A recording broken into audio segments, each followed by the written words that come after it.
O Brasil é o segundo país do mundo em número de animais de estimação, atrás apenas dos Estados Unidos. São mais de 33 milhões de cães e gatos espalhados pelos lares brasileiros. De acordo com a Associação Nacional dos Fabricantes de Alimentos para Animais, 20 milhões deles estão soltos nas ruas. A população de pets é 3 vezes maior do que a dos moradores de São Paulo. Várias tentativas de adoção vêm sendo incentivadas no país afora para que esses animais que sofrem o abandono nas ruas ganhem um lar. Adotar é legal. Este é o tema do programa Inclusão, que começa agora. No Distrito Federal, tanto a população canina quanto a felina é numerosa. São quase 350 mil cães e gatos. 10% desse total foram jogados na rua por seus donos.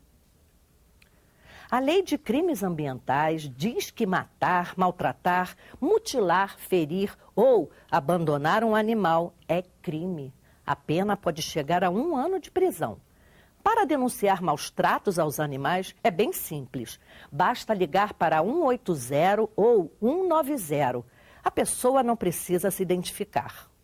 A Proânima, a Associação Protetora de Animais do Distrito Federal, foi criada há 9 anos com o objetivo de promover campanhas de conscientização para que os moradores da capital do país respeitem os animais. A ideia é fazer com que todos tomem conhecimento da existência de leis que levam para a cadeia os agressores. No decreto de 1934, existem várias condutas que são tipificadas, então, como crime de maus tratos. E uma delas é abandonar e outra delas é deixar de oferecer cuidados veterinários necessários. Então, aquela pessoa que deixa seu animal morrer à míngua, ou que se muda e larga o animal na porta de casa, ou que vai para uma clínica veterinária e amarra do lado de fora, também está sujeita a ser processada por maus tratos. As redes sociais têm feito um trabalho responsável de combate ao crime contra animais domésticos. Diariamente são divulgadas cenas de horror pela tortura a que são submetidos cães e gatos indefesos. Alguns são barbaramente assassinados. A ação de violência causa revolta e indignação. A denúncia de maus tratos, abuso e abandono é legítima, garante a diretora da Proânima. A nossa lei maior em relação à proteção dos animais é a Lei 9.605, de 98, também conhecida como Lei de Crimes Ambientais.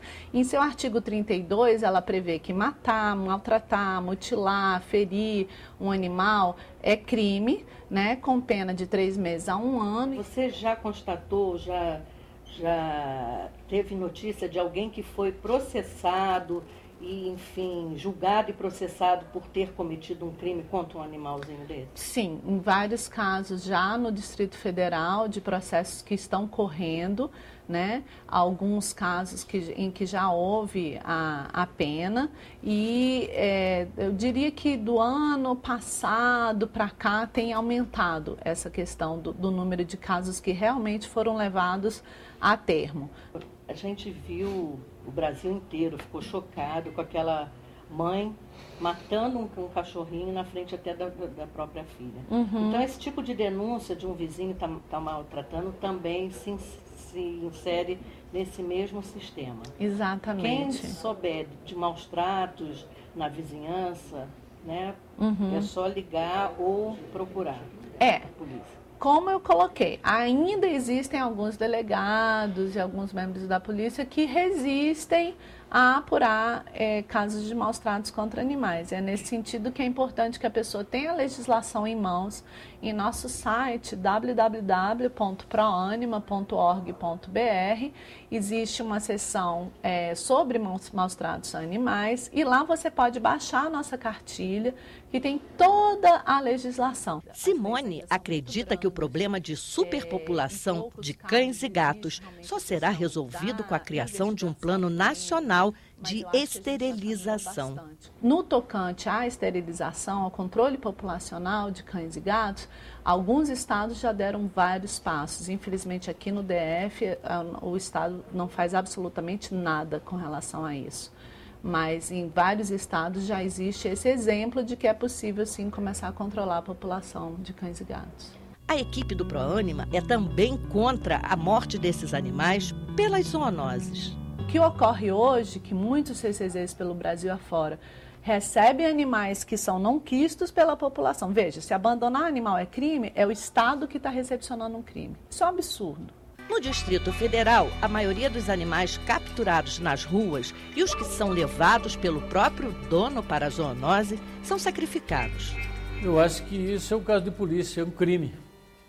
Como é que se pode fazer uma destruição de uma vida em massa sem que haja um diagnóstico preciso se esses animais estão realmente contaminados, se essas doenças elas são prejudiciais ao ser humano, se são só prejudiciais aos animais e se existe ou não forma de tratamento.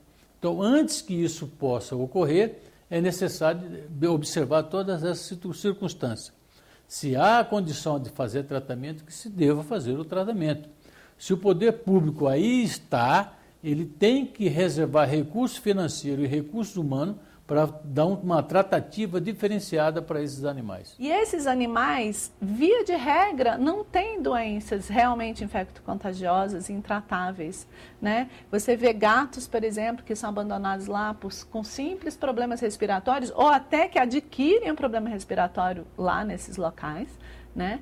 E que acabam, então, sendo mortos. Qual é o risco que eles estavam oferecendo para a saúde pública? Segundo a diretora de Vigilância Sanitária da Zoonose do Distrito Federal, Lucia Dandurain, apenas os cães doentes que representam a ameaça à população é que sofrem eutanásia. O procedimento de eutanásia é um procedimento que é feito através de uma anestesia. Um animal é colocado em anestesia, tudo é feito através de via intravenosa, né? A eutanásia é realizada por via intravenosa com medicação própria para provocar anestesia do animal. Uma vez que o animal está totalmente anestesiado, é colocada a outra medicação, não é, que é uma injeção letal, para provocar a parada cardiorrespiratória. Então, o sofrimento do animal não existe. É uma eutanásia que é realizada tanto nas clínicas veterinárias como aqui na zoonose, é o mesmo procedimento. Eu não uso o termo eutanásia, porque eutanásia é realmente se o animal está no estado de sofrimento irremediável, e aí você vai poupá-lo da sua dor, do seu sofrimento, né? Tem muitos animais que são um animal com a micose, né? Ele não precisa ser morto, ele precisa ser tratado.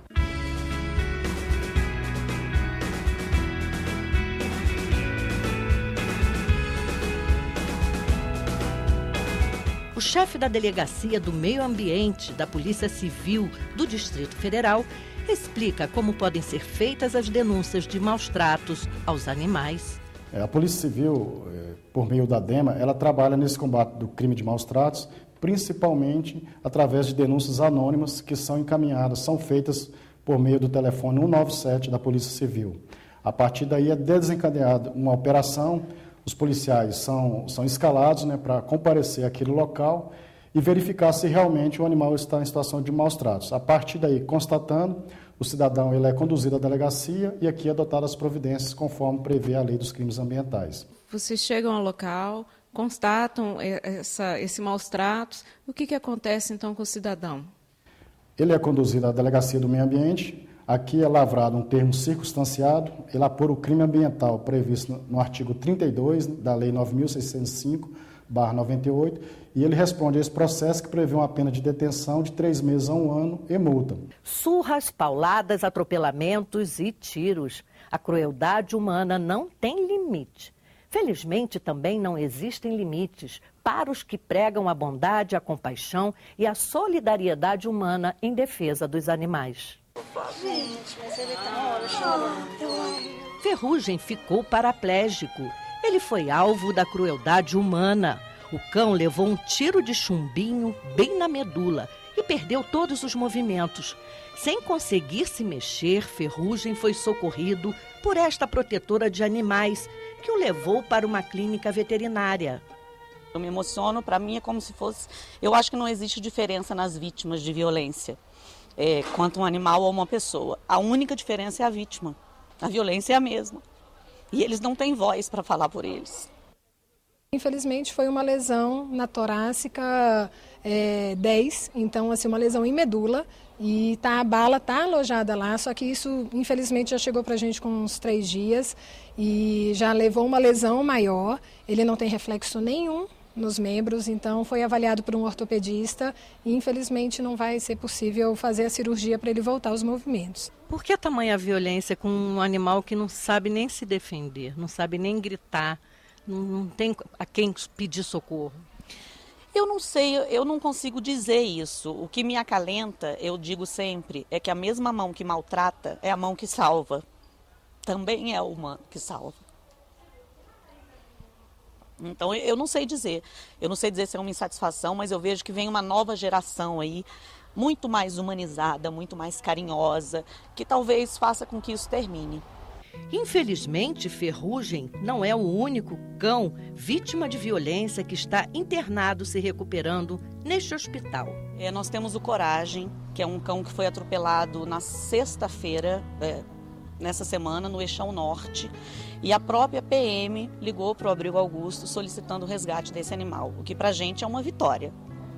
E nós conseguimos nos mobilizar, trouxemos ele para cá, ele está muito machucado, não pode fazer uma cirurgia, está fazendo o tratamento curativo deles por fora, ele não pode fazer uma cirurgia, mas também já está se recuperando e mostrando que tem muita coragem, por isso que ele ganhou esse nome. E nós temos também a Pretinha, que foi uma cadela resgatada prenhe no Valparaíso. Ela se aproximou de um ponto de ônibus e foi cruelmente espancada. A barriga dela estava arrastando no chão e ela foi espancada. Quebraram até a pata dela. Então nós recolhemos, ela foi levada para o Abrigo Augusto e por estar prenhe, a gente optou por não fazer a cirurgia. Ela só enfaixou a pata, ela pariu todos os cachorrinhos no abrigo e depois que terminou a amamentação, ela foi encaminhada para a clínica para fazer a cirurgia e a recuperação. A médica veterinária que cuida dos 3 cães feridos fala das sequelas da violência. A Pretinha teve uma fratura no rádio e na ulna, no membro anterior. E ela chegou aqui, essa fratura já estava muito antiga, então já tinha uma consolidação, já tinha calo ósseo, então teve que, como se a gente tivesse que refraturar para poder colocar no lugar. E isso, claro, era muita dor que o animal sentia, não tinha apoio nenhum. E hoje a gente vê que em determinados momentos ela já apoia a patinha no chão. Então, assim, não precisou realmente amputar o membro, não ficou com aquela patinha totalmente torta. O Coragem, que infelizmente é uma situação também um pouquinho mais complicada, que só se fosse um caso de uma fratura seria mais fácil. Então, ele teve uma lesão em plexo após um atropelamento no membro anterior. Então, ele fica com a patinha como se não tivesse controle.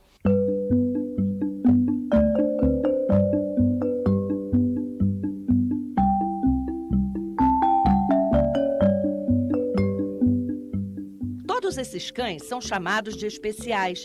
Eles ficaram com sequelas graves porque foram selvagemmente maltratados. Hoje, só conseguem se movimentar com a ajuda desta cadeirinha de rodas, feita especialmente para eles. Essa cadeirinha, infelizmente, tem que ter o acesso à internet, que é o mais fácil para a gente, Então, nós conhecemos algumas empresas que fazem essa cadeirinha, entregam por Sedex, então assim é super rápido, o preço varia, então assim vai muito do tamanho do animal, então a média é em torno de R$300, R$400 essa cadeirinha, mas que você tem ela normalmente para o resto da vida. O trabalho da protetora Daniela, junto aos 3 cãezinhos feridos, está longe de terminar. Enquanto eles permanecem internados, a gente faz visitas, a gente traz petisco, a gente faz com que eles se sintam amados, eles não ficam abandonados na clínica. A veterinária que os trata é uma pessoa maravilhosa, mas nós sempre estamos presentes, com petisco, com brincadeira, com carinho, com afeto, coisa que eles nunca tiveram.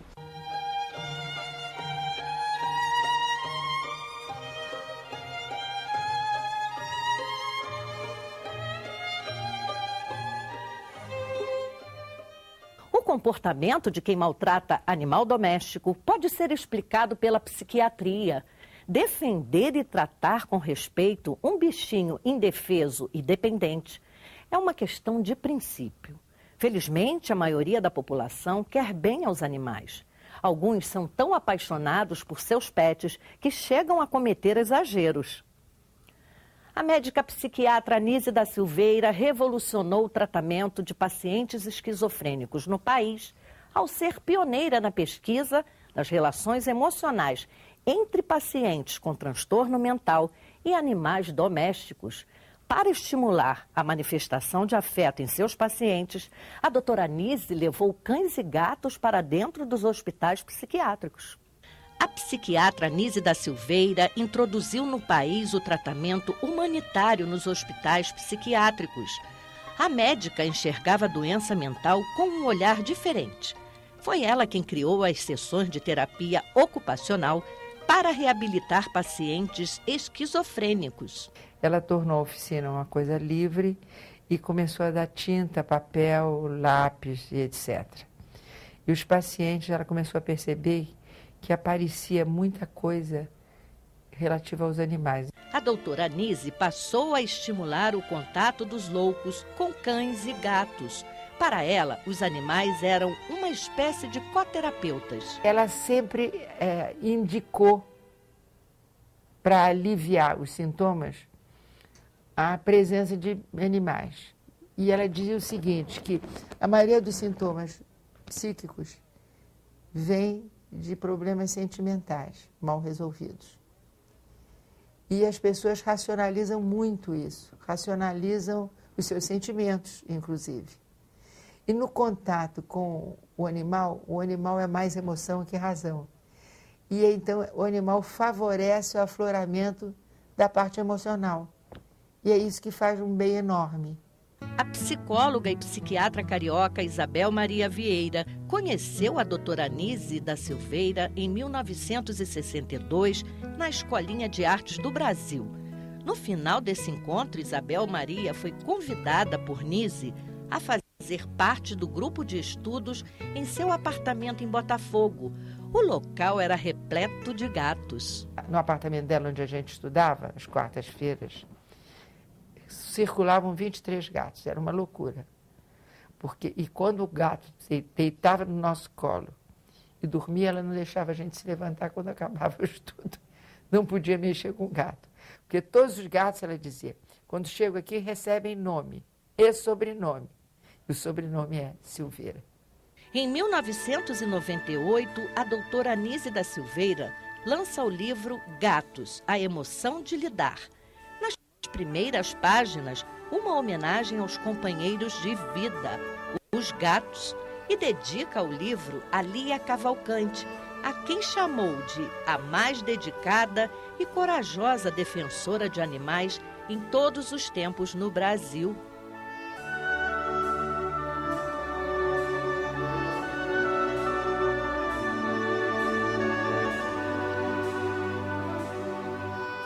Carlos Pertius, um dos internos do Hospital da Praia Vermelha, foi paciente da doutora Anísia.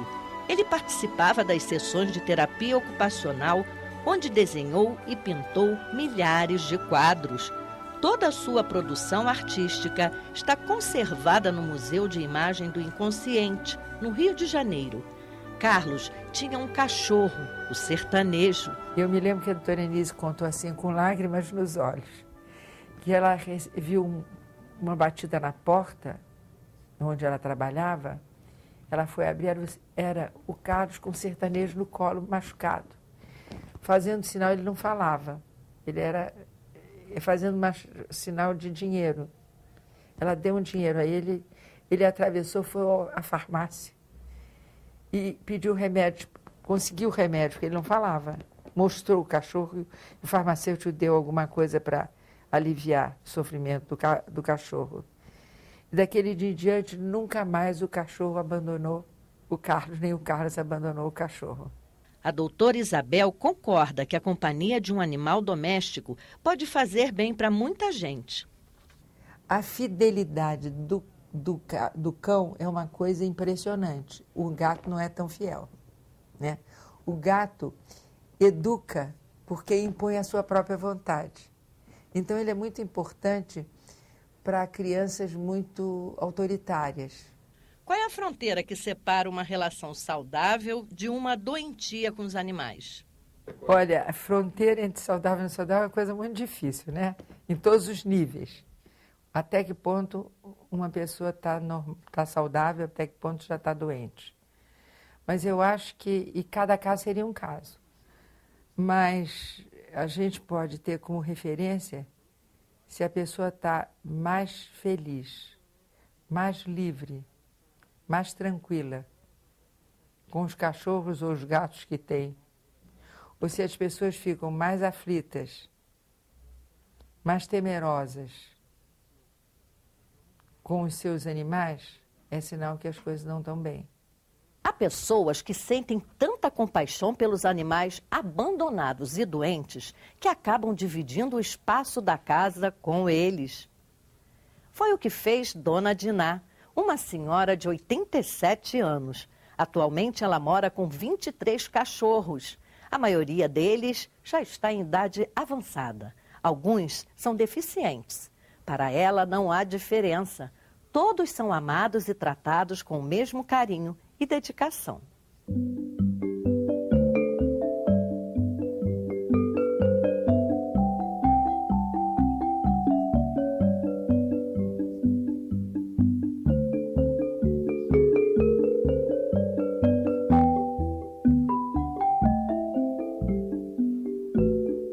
Se a câmera não registrasse essas imagens, seria difícil para alguém acreditar nesta história. Diante da panela cheia de carne, 23 cachorros resistem e esperam ser chamados um a um pelo nome para começar a comer. Cada qual no seu quadrado. Nenhum come a comida do outro. Por mais absurdo que possa parecer, eles se respeitam. A responsável por isso é Dona Diná, esta senhora que já passou dos 80 anos e que há mais de 40 assumiu a função de proteger os animais. E como é que é tratar desses 23 cães? Como é que é? É difícil, né? Embora a senhora tenha ajuda. Ah, sim. Histórias para contar não faltam.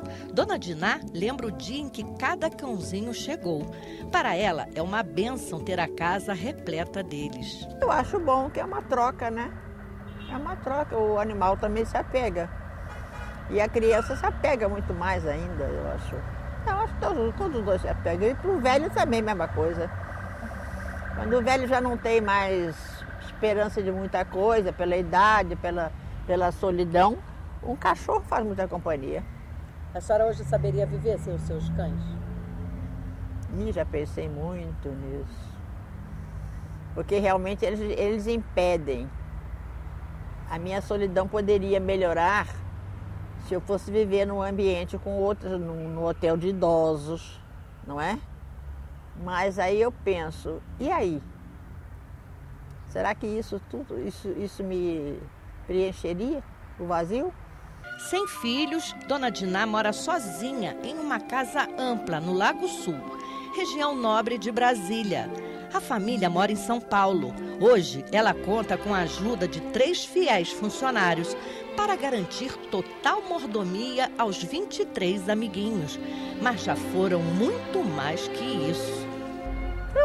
Vai aumentando, né? Fora que já saiu, né? Por aqui deve ter passado, sei lá quantos cachorros. Uns 1000, eu acho.